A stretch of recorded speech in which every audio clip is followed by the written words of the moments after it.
तर मित्रांनो, big boss Marathi 6 लवकरच चालू होणार आहे आणि याविषयी मी आजच्या व्हिडिओमध्ये तुम्हाला सांगणार आहे की बिग बॉस मराठी 6 केव्हापासून चालू होणार आहे, कोणकोणते कंटेस्टंट बिग बॉस 6 मध्ये आपल्याला बघायला मिळू शकतात ते सुद्धा सांगणार आहे. तर व्हिडिओला शेवटपर्यंत बघा आणि व्हिडिओला लाईक करून चॅनल सबस्क्राईब करून ठेवा. मित्रांनो, बिग बॉस मराठी 6 लवकरच चालू होताना दिसणार आहे आणि याची डेट जाहीर झालेली आहे 11 जानेवारी 2026. मित्रांनो, 11 जानेवारीपासून रोज रात्री 8 वाजता आपल्याला बिग बॉस मराठी कलर्सवर दिसायला मिळणार आहे आणि या कलर्सवर आपल्याला दिसायला मिळाल्यानंतर हॉटस्टारवर सुद्धा आपल्याला दिसायला मिळू शकते. आणि कोणकोणते बिग बॉस मराठी 6 मध्ये कंटेस्टंट आपल्याला बघायला मिळू शकते ते तुम्हाला मी पहिले व्हिडिओमध्ये सांगितलेलं आहे. ज्याने नाही बघितला ते जाऊन बघू शकता.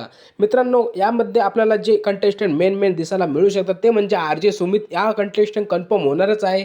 त्यामध्ये आपल्याला कुठलीही शंका नाही आहे. मित्रांनो, बिग बॉस मराठी 6 लवकरच चालू होताना दिसणार आहे. बिग बॉस मराठी 6 11 जानेवारी 2026 ला बघायला मिळणार आहे आणि ज्याला बिग बॉस मराठीचे अपडेट पाहायला आवडतात त्यांनी व्हिडिओला लाईक करून चॅनलला सबस्क्राईब करून ठेवा. तुम्हाला लेटेस्ट अपडेट याच चॅनलवरती मिळणार.